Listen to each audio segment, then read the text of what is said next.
Okay, mark your presenting.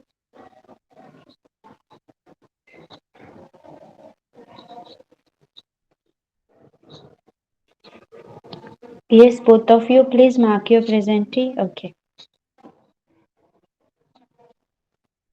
Vedant. Okay. So let's start. Our okay. In the previous lecture,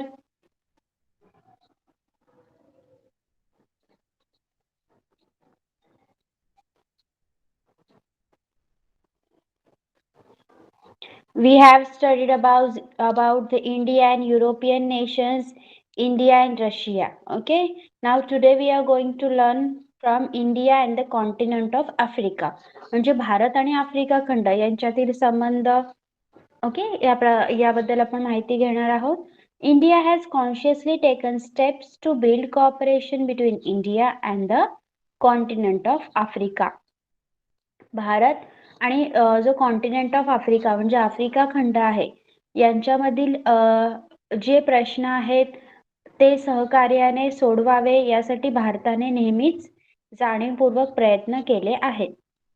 Having close relations with Africa will be beneficial from the point of view of both. मग जर आपण आफ्रिकेशी जवळचे आणि चांगले संबंध ठेवले तर त्याचा फायदा दोन्हींना होणार आहे, आफ्रिकेला सुद्धा आणि भारताला सुद्धा. Many countries in Africa are developing rapidly. भारतात आफ्रिकेतील अनेक देश हे वेगाने प्रगती करत आहेत. India has shown its readiness to help in the all-round development of African youth. मग आफ्रिकेतील जो तरुण वर्ग आहे त्यांची त्यांचा सर्वांगीण विकास होण्यासाठी, मग ते कोणत्याही फील्डमध्ये असू द्यात, ते शिक्षण असू द्यात किंवा कोणतेही अदर फील्ड असू द्यात, त्या सगळ्या गोष्टींमध्ये आफ्रिकेतील तरुणांनी डेव्हलपमेंट करावी, त्यांची रॅपिड डेव्हलपमेंट व्हावी यासाठी भारताने सतत आफ्रिकेला मदत केली आहे. Many countries, India has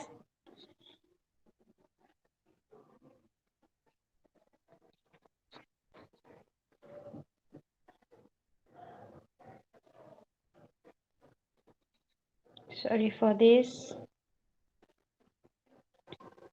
Okay. India has also agreed to give economic help and even grants to bring about development in different areas like technology, agriculture, tourism, etc. मग भारताने देखील सगळ्या क्षेत्रामध्ये विकास होण्यासाठी जसं शिक्षण असेल, okay, it may be like technology असेल, कोणतंही तंत्रज्ञान, ॲग्रिकल्चर, शेती, टुरिझम, पर्यटन या सगळ्या क्षेत्रात आफ्रिकेचा विकास व्हावा यासाठी भारताने सतत मदत केली आहे. India's energy needs can be fulfilled by the energy rich countries like Egypt, Nigeria, Angola and Sudan. India is making efforts to increase trade with Africa. मग भारताची जी ऊर्जेची गरज आहे आणि आफ्रिकेमध्ये ऊर्जा संपन्न देश आहेत जसं इजिप्त, नायजेरिया, अंगोला, सुदान हे देश भारताची ऊर्जेची गरज भागवू शकतात. त्यामुळे भारताने आफ्रिकेबरोबर व्यापार वाढवण्याचा देखील प्रयत्न केला आहे. The summit conference of India and Africa was held in 2015 and the representative from all 54 African nations attended it. मग 2015 मध्ये भारत आणि आफ्रिका यांच्यामध्ये समिट कॉन्फरन्स म्हणजे शिखर परिषद झाली. या परिषदेत आफ्रिकेतील 54 राष्ट्रांचे प्रतिनिधी उपस्थित होते. In this conference, discussions were held on many global issues. For example, climate change, terrorism, piracy, etc. मग या परिषदेमध्ये खूप मोठ्या ग्लोबल इश्यू म्हणजे जागतिक प्रश्नांवर चर्चा केली, जसं क्लायमेट चेंज, हवामान बदल, टेररिझम, दहशतवाद, पायरसी, ओके, म्हणजे सागरी मार्गातून होणाऱ्या चोऱ्या या सगळ्या गोष्टींवर चर्चा करण्यात आली. समजलं इथपर्यंत? भारत आणि आफ्रिका खंड India and African continent is been understood. Okay. Now India and the Indo-Pacific area. Bharat आणि Indo-Pacific पहा. The Indo-Pacific area include countries like Japan, Australia, New Zealand and the Southeast Asian nations. बघा, Indo Pacific क्षेत्र म्हणजे कोणकोणते देश येतात यामध्ये? Japan, Australia, New Zealand आणि आग्नेय आशियाकडे असणारी राष्ट्रे. All of these have close trade relations with India. या सगळ्यांचाच भारताशी चांगला एक जवळचा व्यापारी संबंध आहे. Many companies there have invested in India. तेथील बहुतांश कंपन्यांनी भारतामध्ये गुंतवणूक केली आहे, म्हणून आपल्या इथे मल्टीनॅशनल कंपन्या पाहायला मिळतात. ट्रेटीज have been signed between India and Australia about social security, extradition of criminals, the mission against smuggling of drugs, terrorism, art and culture. तसंच ऑस्ट्रेलिया आणि भारत यांच्यामध्ये करार करण्यात आलेले आहेत. ते करार वेगवेगळ्या बाबतीत आहेत. सोशल सिक्युरिटी म्हणजे सामाजिक सुरक्षा, एक्स्ट्रेडिशन ऑफ क्रिमिनल म्हणजे गुन्हेगारांचे हस्तांतरण. जर भारतातील गुन्हेगार पळून ऑस्ट्रेलियाला लपला आहे तर ऑस्ट्रेलियाचे पोलीस तो आपल्याकडे सोपवण्यात तयार आहेत, अशा प्रकारचा करार आहे. त्यानंतर mission against smuggling of drugs, अंमली पदार्थांच्या तस्कऱ्याविरोधातील मोहीम, टेररिझम दहशतवाद, आर्ट अँड कल्चर कला आणि संस्कृती, या सगळ्या बाबतीत विविध करार झालेले आहेत. Japan cooperates with India in basic facilities, economic cooperation, information technology, atomic energy and railways. बघा, मग जपान हा भारताला कशा प्रकारे सहकार्य करतो? आर्थिक सहकार्य करतो, संरक्षण पुरवतो, माहिती तंत्रज्ञानात मदत करतो, अणुऊर्जेशी रिलेटेड काही क्वेरी असतील तर त्या सॉल्व्ह करून देतो, आणि रेल्वेचे पार्ट वगैरे हे सगळे, या सगळ्या गोष्टींमध्ये जपान भारताला मदत करतो. Japan has agreed to extend cooperation and technological help to India in the development and security of coastal areas. मग जपानने काय केलेलं आहे? जपानने भारताचा जो सागरी क्षेत्र आहे, जे कोस्टल एरिया आहे, त्याचा विकास होण्यासाठी आणि त्या कोस्टल एरियाची सुरक्षा राखण्यासाठी आर्थिक आणि तांत्रिक प्रकारची मदत देण्याचं मान्य केलेलं आहे. Joint naval exercises are carried out between the navies and coast guards of both the countries. मग दोन्ही देशांचे जे तटरक्षक दल आहेत आणि नौदल आहेत, या दोन्हीमध्ये सतत एकत्रित असे सराव होत असतात. ओके, अंडरस्टूड दिस वन? हा पॉइंट क्लिअर झालाय? India and the Pacific nations, Indo Pacific. Yes.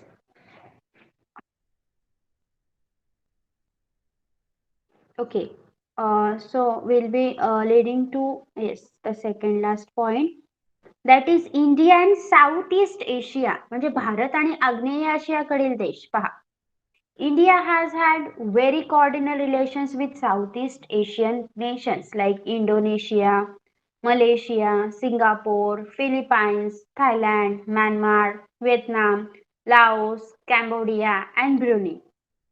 बघा, आपला भारत देशाचे आग्नेय आशियातील जी राष्ट्र आहेत, जसं Indonesia, Malaysia, Singapore, Philippine, Thailand, Myanmar, Vietnam, Laos, Cambodia and Brunei, या सगळ्या राष्ट्रांशी सलोख्याचे आणि चांगले संबंध आहेत. After 1991, India change it's economic policy and adopted a free market economy. 1991 नंतर भारताने काय केलं? आपलं जे आर्थिक धोरण आहे त्यात बदल केला आणि फ्री इकॉनॉमिक पॉलिसी म्हणजे मुक्त अर्थव्यवस्था भारताने स्वीकारली. After that the trade relations with south east Asian nations have grown. आणि त्याच्यानंतर आग्नेय आशियातील राष्ट्रांशी आपला जो व्यापारी संबंध होता तो वाढू लागला. The policy of increasing trade with south east Asian nations is non as the look east policy. मग या आग्नेय आशियातील देशांशी राष्ट्रांशी व्यापार वाढवण्यासाठी एक पॉलिसी आहे, एक धोरण आहे, त्याला लुक ईस्ट पॉलिसी म्हणजे पूर्वेकडे पहा असं म्हटलं जातं. After 2014, this policy was made furthermore active.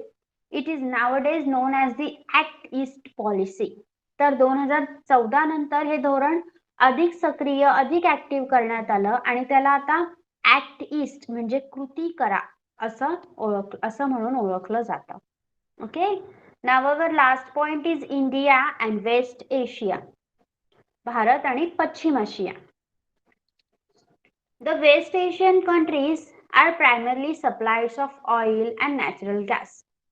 जे पश्चिम आशियातील देश आहेत ते मुख्यतः खनिज तेल आणि नैसर्गिक वायूचा पुरवठा करणारे देश आहेत. India has traditionally had relations with these countries. या देशांशी भारताचे पारंपरिक संबंध आहेत. India depends upon the oil coming in the from West Asia. या राष्ट्रांकडून जे खनिज तेल मिळतं त्यावर भारत अवलंबून आहे. India imports oil from Iran, Bahrain, Kuwait, Saudi Arabia and United Arab Emirates. मग हे देश कोणकोणते आहेत? Iran, Iraq, Bahrain, Kuwait, Saudi Arabia आणि संयुक्त अरब अमिराती म्हणजे दुबई या राष्ट्रांकडून भारत खनिज तेलाची आयात करत असतो. We get modern technology for agriculture and defense equipment from Israel. मग जी शेतीसाठी जे आधुनिक तंत्रज्ञान वापरलं जातं आणि त्याचबरोबर डिफेन्स इक्विपमेंट जे काही आपलं संरक्षण विषयक जी सामग्री आहे ही सगळी आपल्याला इस्रायल या देशाकडून मिळते. Also many Indians live in Israel for their jobs और बिझनेस. त्याचबरोबर काही भारतीय नोकरी आणि व्यवसायानिमित्त तिथे राहत आहेत. they also make a major contribution to our economy आणि ते सुद्धा आपल्या आर्थिक व्यवस्थेला एक मोठं योगदान देत आहेत. The main objective of India's foreign policy is to maintain friendly relations with all the nations and help each other so as to bring about development of India as well as other countries. मग आपण या lesson मध्ये पाहिलं की भारताचे बहुतांश प्रत्येक देशाशीच प्रत्येक राष्ट्राशी मैत्रीपूर्ण संबंध आहेत. मग हे काय आहे नक्की? याच्या मागचा हेतू काय आहे? काय उद्दिष्ट आहे? प्रत्येक राष्ट्राशी मैत्रीपूर्ण संबंध राखणे आणि स्वतःचा विकास तर करणे पण स्वतःबरोबर इतर राष्ट्रांचाही विकास होईल यासाठी एकमेकांना मदत करणे हा भारताच्या परराष्ट्र धोरणाचा प्रमुख उद्देश आहे. Okay, this is the main objective.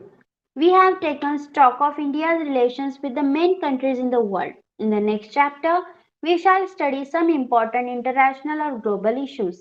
आपण या लेसन मध्ये भारत आणि जगातील जे महत्त्वाचे देश आहेत यांच्यामध्ये काय संबंध आहे याचा आढावा घेतला. नेक्स्ट लेसन मध्ये आपण ज्या आंतरराष्ट्रीय आणि जागतिक समस्या आहेत त्याचा अभ्यास करणार आहोत. Okay, and here we have done with our lesson. So shall we move to the question answer? You require some time. It's very easy. Most of the question answers we have done also. बहुतांश आपण complete सुद्धा केलेले आहेत, but I am going to repeat that. ते सगळे परत repeat केले जातील. चला, शाल वी स्टार्ट? लेसन समजलाय? कुणाला काही क्वेरी असेल, काही डाऊट असेल तर यू कॅन आस्क मी नाव. वेदांत, विनीत, कादंबरी, if you have any doubt you can freely ask me now.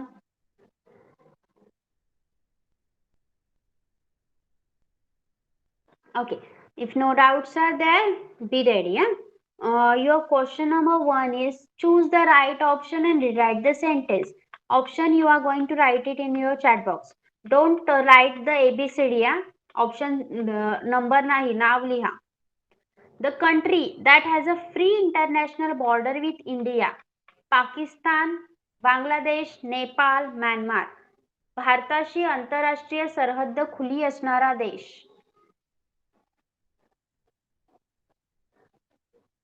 Nepal. The countries that have tense relations with India. भारताशी तणावपूर्ण संबंध असणारे देश. I don't think we require option for this. हे तर सगळ्यांनाच येणार. Pakistan and China. Yes. Factors that have an influence on the relation between India and Pakistan. Bharat आणि पाकिस्तान या देशांच्या संबंधांवर प्रभाव आणणाऱ्या बाबी. Difference in the world view of both the countries, Kashmir issue, nuclear rivalry, all of this. All of this, yes. Okay. Now your question number 2 is explain with reason whether the following statements are true or false. India has an important position among the South Asian countries. दक्षिण आशियाई राष्ट्रांमध्ये भारताचे स्थान महत्वाचे आहे. True or false? True.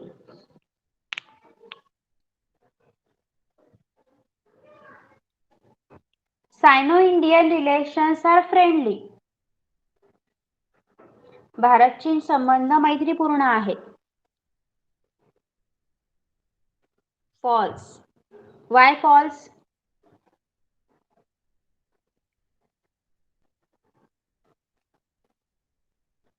सांगा काय reason आहे?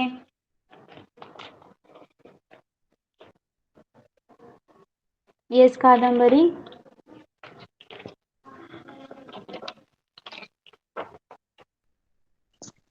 Yes ma'am. भारत व चीन यांच्यात सुरुवातीपासूनच मॅकमोहन रेषेवरून वाद चालू आहे. तिबेटच्या दलाई लामा यांनी भारतात आश्रय घेतल्याने चीनशी भारताचे संबंध बिघडले आहेत. चीनने पाकिस्तानला क्षेपणास्त्रे व अण्वस्त्रांचे तंत्रज्ञान दिल्यामुळे भारताच्या सुरक्षेला धोका पोचला आहे. या कारणांमुळे भारत चीन संबंध तणावपूर्ण आहे. Very good. Third one is India sent a peacekeeping force to help the Sri Lankan government. Sri Lanka सरकारच्या मदतीसाठी भारताने शांती सेना पाठवली.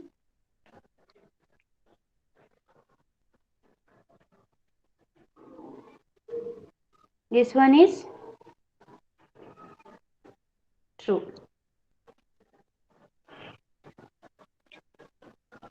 Okay.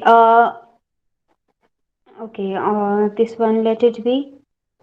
We will first go to this. Write short notes on Shimla Agreement. Shimla Karar. Sanga. Everyone has to answer because I have told you previously. Yes, Vedant.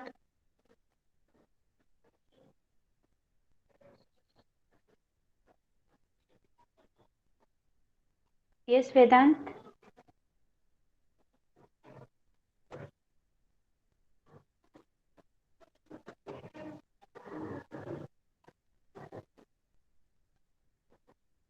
Vedant, can you hear me? Okay. Okay. Kadambari. Yes ma'am. Shimla करार 1972 साली भारताच्या तत्कालीन प्रधानमंत्री इंदिरा गांधी व भारताचे पाकिस्तानचे प्रधानमंत्री जुल्फिकार अली भुत्तो यांच्यात सिमला करार झाला. भारत आणि पाकिस्तान यांच्यातील संघर्ष द्विपक्षीय पातळीवरच सोडवावेत, त्यात तिसऱ्या पक्षाला स्थान नको, ही भारताची भूमिका होती. याच तत्वावर 1972 साली दोन्ही देशात सिमला करार झाला. या कराराने भारत व पाकिस्तान यांच्यातील परस्पर देवाणघेवाणीसाठी एक नवा आराखडा तयार करण्यात आला, परंतु पुढे पाकिस्तानने या कराराचे पालन केले नाही. Yes. Vedant, you want to tell the same?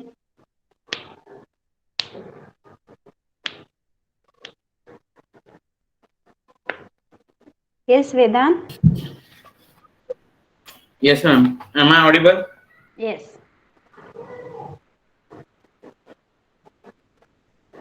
Yes, proceed. Yes, ma'am. The Shimla Agreement of 1972 was based on the principle. India opposed the military alliances of Cold War and tried to solve the Indo-Pak conflict bilaterally. The Shimla Agreement of 1972 was based on this principle. Pakistan considers as the biggest hurdle in establishing relations with India. The Indo-Pak War took place in 1965 over Kashmir.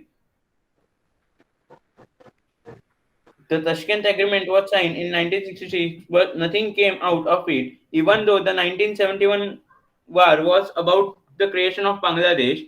It also had the dimensions of the Kashmir problem to it. The Shimla Agreement in 1972 provided a new format to the interaction between India and Pakistan.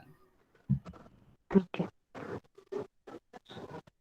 Next is Indo-Nepalese Friendship Treaty. Bharat Nepal मैत्री करार. Yes कादंबरी. Yes ma'am. 1950 साली भारत व नेपाळ यांच्यात मैत्री करार झाला. या करारामुळे भारत व नेपाळ यांच्यात सौहार्दाचे संबंध प्रस्थापित झाले. नेपाळमधील नागरिकांना भारतामध्ये सहज प्रवेश मिळू लागला. नेपाळी नागरिकाला भारतात सरकारी नोकरी देण्याचा व उद्योग करायचा परवाना मिळाला. नेपाळच्या पायाभूत सुविधा, अन्नधान्य आणि व्यापार याबाबत भारताने नेपाळला मदत करावी असेही या मैत्री कराराने ठरवण्यात आले. Okay. The next is McMahon Line. McMahon रेषा. McMahon Line. Yes कादंबरी. Yes ma'am. मॅकमोहन रेषा ब्रिटिश काळातच भारत आणि चीन यांची मॅकमोहन ही आंतरराष्ट्रीय सीमारेषा निश्चित करण्यात आली होती. चीनला ही सीमारेषा मान्य नाही. या सीमारेषेवरून चीन आणि भारत यांच्यात वाद आहेत. चीनच्या मते अक्साई चीन आणि मॅकमोहन रेषेच्या दक्षिणेकडील अरुणाचल प्रदेश हा चीनचा भूप्रदेश आहे. हा सीमावाद संवादाच्या मार्गाने सुटावा म्हणून भारताने सुरुवातीपासूनच प्रयत्न केले, परंतु या सीमारेषेच्या वादातून चीनने 1962 मध्ये भारतावर आक्रमणही केले. सध्या सीमाप्रश्न सुटलेला नसला तरी थोडा मागे पडला आहे. Yes. Your next question is Indo-Afghanistan Relation. Vedant, tell me this Bharat-Afghanistan संबंध, Indo-Afghanistan Relation. Yes, this is given in your textbook. Yes, ma'am. Yes. There is a lot of political instability in Afghanistan. The dominance of the terrorist organization Taliban is responsible for this. India has extended help to bring peace, security, and stability, curb violence, and establish a democratic government. Similarly, India is also helping Afghanistan in re-establishing communication facilities that have got destroyed due to war, build roads, cooperate in the fields of science and technology, and build school health facilities and irrigation projects. Yes. Sorry, कादंबरी तू सांगणार का? Okay, put on your mic. Yes ma'am. Bharat Afghanistan संबंध. तालिबान दहशतवादी संघटनेच्या हिंसक कृत्यांमुळे अस्थिर असलेल्या पाकिस्तानशी भारताचे मैत्रीचे संबंध आहेत. भारत अफगाणिस्तानला पुढील बाबतीत मदत करतो: हिंसाचाराला आळा घालून शांतता, सुरक्षितता आणि स्थैर्य निर्माण करणे, लोकशाही सरकार स्थापन करण्यास मदत करणे, युद्धामुळे नष्ट झालेल्या दळणवळणाच्या सुविधा निर्माण करणे, रस्ते बांधणी, विज्ञान व तंत्रज्ञान क्षेत्रात सहकार्य, आरोग्य, सिंचन प्रकल्प उभारणी इत्यादी क्षेत्रात मदत करणे. Yes, good. Your next question is answer the following questions in brief. Explain the background of cooperative relation between India and America. आपण हे प्रश्न ऑलरेडी घेतलेला आहे. Still I am revising. Bharat आणि अमेरिका यांच्यात जे सहकार्याचे संबंध आहेत त्याच्या मागची पार्श्वभूमी एक्सप्लेन करायची आहे.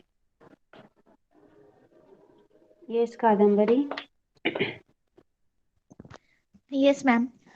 भारत आणि अमेरिका यांच्यातील समान दुवा म्हणजे दोन्ही देशात असलेली लोकशाही, नोकरी आणि शिक्षण. या निमित्ताने अमेरिकेत गेलेल्या अनेक भारतीयांनी अमेरिकेशी सांस्कृतिक, सामाजिक आणि आर्थिक संबंध प्रस्थापित केले आहेत.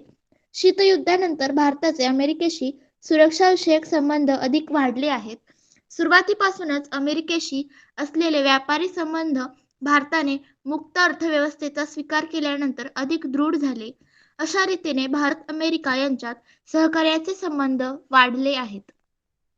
Yes, Vedant.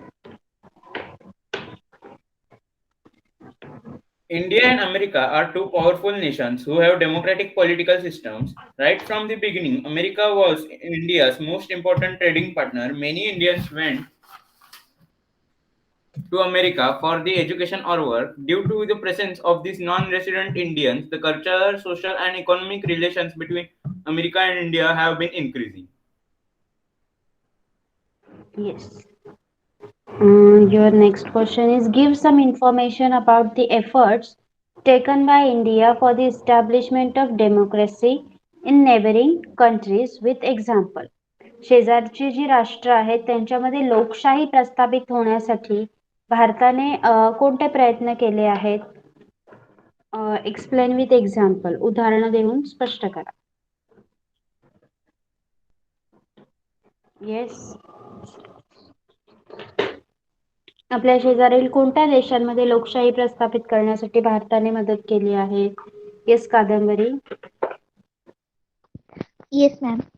समानता, लोकशाही, परस्परांबद्दल आदर आणि शांततामय सहजीवन या मूल्यांवर भारताचे परराष्ट्र धोरण आधारलेले आहे. अनेकदा आक्रमणे आणि घुसखोरी करूनही भारत, पाकिस्तान आणि चीन या राष्ट्रांशी मैत्रीपूर्ण संवाद करतो. अफगाणिस्तानात लोकशाही सरकार स्थापन होण्यास भारताने मदत केली आहे. पाकिस्तानच्या वर्चस्वापासून मुक्त होण्यासाठी भारताने बांगलादेशला मदत केली. श्रीलंकेतील संघर्ष संपवून लोकशाही सरकार मजबूत करण्यासाठी भारताने मदतीसाठी शांतीसेना पाठवली. नेपाळ, भूतान, मालदीव या राष्ट्रांनाही भारताने अनेक प्रकारची मदत करून तेथील लोकशाही बळकट करण्याचा प्रयत्न केला आहे. Yes, good. Your next question is what is the role of South Asian Association for Regional Cooperation? दक्षिण आशियाई प्रादेशिक सहकार्य संघटना कोणते कार्य करत आहे? येस कादंबरी. Yes ma'am. दक्षिण आशियाई प्रादेशिक सहकार्य संघटना सार्क पुढील कार्य करीत आहे. दक्षिण आशियाई राष्ट्रांमध्ये आर्थिक सहकार्य निर्माण करून त्याद्वारे दक्षिण आशियाचा विकास करणे, दक्षिण आशियाई राष्ट्रातून दारिद्र्य निर्मूलन करणे, शेतीचा विकास करणे, संपूर्ण आशियाचे एक मुक्त व्यापार क्षेत्र निर्माण करणे, आशियाई राष्ट्रांच्या समान विकासासाठी दक्षिण आशियाई विश्वविद्यालय सारख्या संस्था सुरू करणे. Yes Vedant. SARC is a regional organization established by the South Asian countries in 1985. The aim of this organization is to encourage economic cooperation between South Asian nations and thereby achieve the development of the South Asian region. The organization of SARC is a platform for South Asian countries to come together and discuss common questions and interests.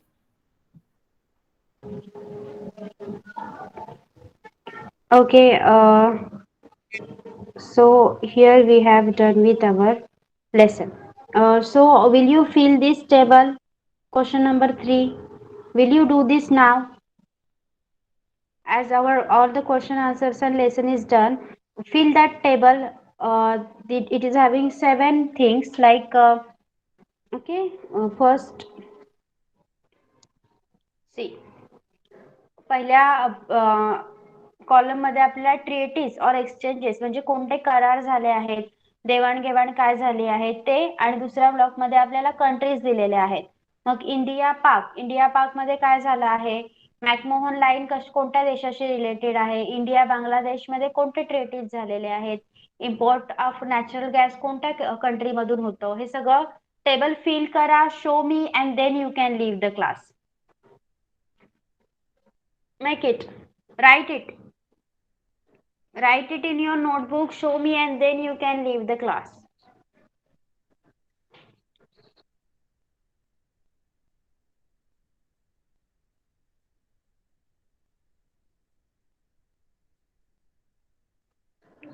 Yes, like every time you do, you didn't did that. You haven't did that? Just put on the camera and show me your book. Okay. Yes, in the notebook. Write it in your notebook and then you can show me. Do not write it in your textbook. Notebook मध्ये लिहा. Make a proper table, fill it and then you can show me, okay?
Bangladesh Treaty, that is Bharat Bangladesh. Let me check. Huh?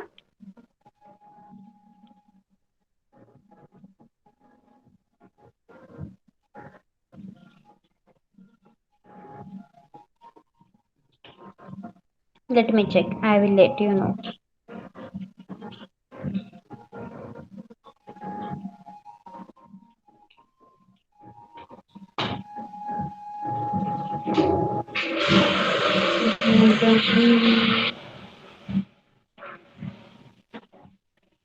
Okay, so you can do that sharing ना. तुम्ही shared border वगैरे लिहू शकता. Sharing river water and shared border because प्रत्येक वेळी तुम्हाला ट्रिएटी लिहायचं नाही. और पण दिलेला आहे बघा. Exchanges. You can mention exchanges over there. देवाणघेवाण काय झाली आहे ते लिहू शकता. Okay, Vedant? Understood?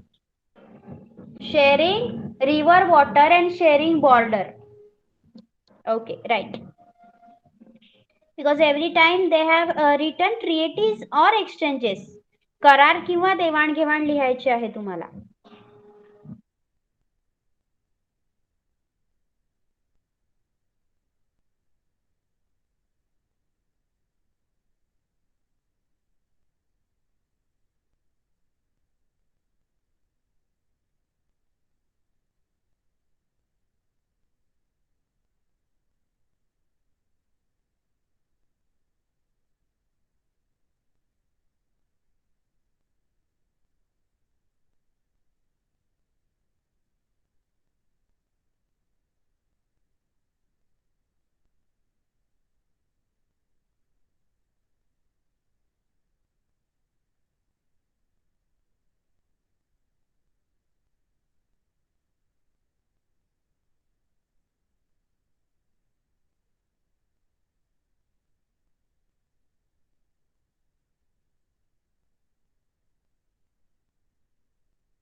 Chalo, have you done? Kadambari, Vedant, have you done?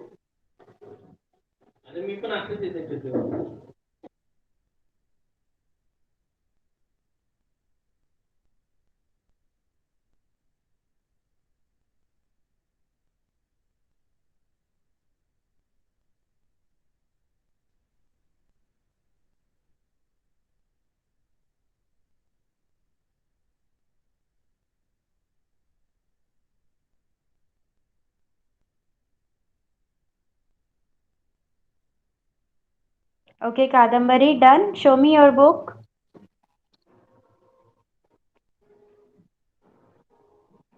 Just put on the camera, make it back, and then you can show me your book, okay?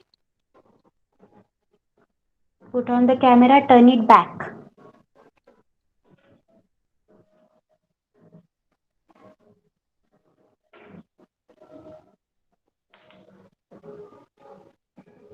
Back कर आता त्याला.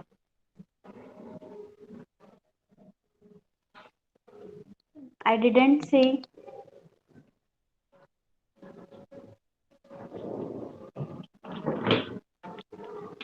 ओके जर तसा camera open होत असेल तर तू book तुझ्या हातात घे. Okay fine. Very good. Very good. Okay good. Vedant. Vedant yours is done. Ma'am, it is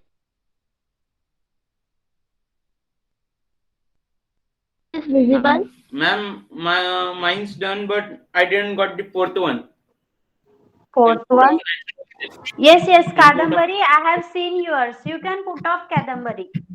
Fourth one, import of natural gases कोणत्या कंट्रीतून होतं? Iraq, Iran, that countries. Okay? yes, ma'am. Okay. Others is done. Vedant, others is done. Yes, ma'am. Okay, so can you show me your book now?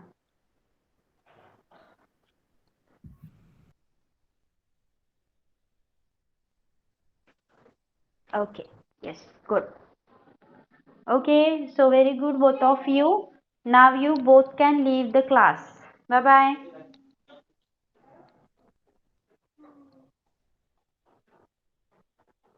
Yes, bye.